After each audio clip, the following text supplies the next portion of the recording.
إن لم تباركني فلا إن لم تشفيني فلا أتركك، إن لم تحررني فلا أتركك، إن لم ترفعني من المزبلة اللي أنا عايش فيها فلا أتركك.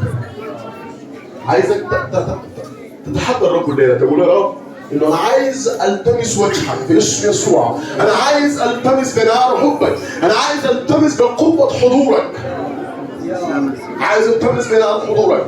كلمتك الشافية خليها تكون فيها، كلمتك القادرة أن تعطيني ميراث مقدس خليها تبني فيا قوة، قوة لتحطيم كل مملكة الظلمة، قوة لتحطيم كل روح الخوف، قوة لتحطيم كل قوة العاملة ضد مشيئة الله في حياتك. لذلك آخذ خطوة بتاعت إيمان الليلة وأقول يا ربي بدون ما ألمس نعمة من عندك يا ربي لا تتركني أن أخرج من المكان. باركني، أعلن كلمتك فيا، أعلن حضورك فيا، أعلن لمستك فيا، أعلن رفعتك فيا. افتح عيني لكي أبصر عجائبك يا سيد. أنا حاسس الليلة بحضور الرب من الآن. الرب حيلمس وحيملأ كثير من الناس بالروح القدس. لذلك افتتح لعمل الرب من الآن. الرب حيعلن مجده.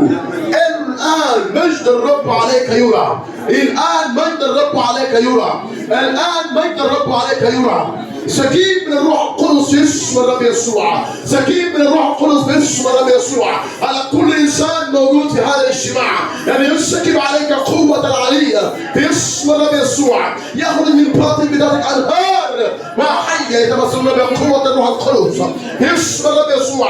الان نحاية لاي مرض، الان نحاية لاي تعب، الان نحاية لاي قوة متسلطة على ذهنك، متسلطة على حياتك، على نفسك، على روحك. يتحرر الآن باسم الرب يسوع، باسم الرب يسوع. أنت حر. قم وأحمل سريرك وامش. قل لأي مرض أنا الآن سأقوم من كل وجع، سأقوم من كل مرض، سأقوم من كل ظروف وأسحب إلى حيث ما يدعون السيد الرب باسم الرب يسوع. يا رب بارك اسمك، يا رب بارك اسمك في اثناء الكلمه. يا رب محتاجين للمسه حضورك. يا رب كلمنا يا رب بقوتك يا رب.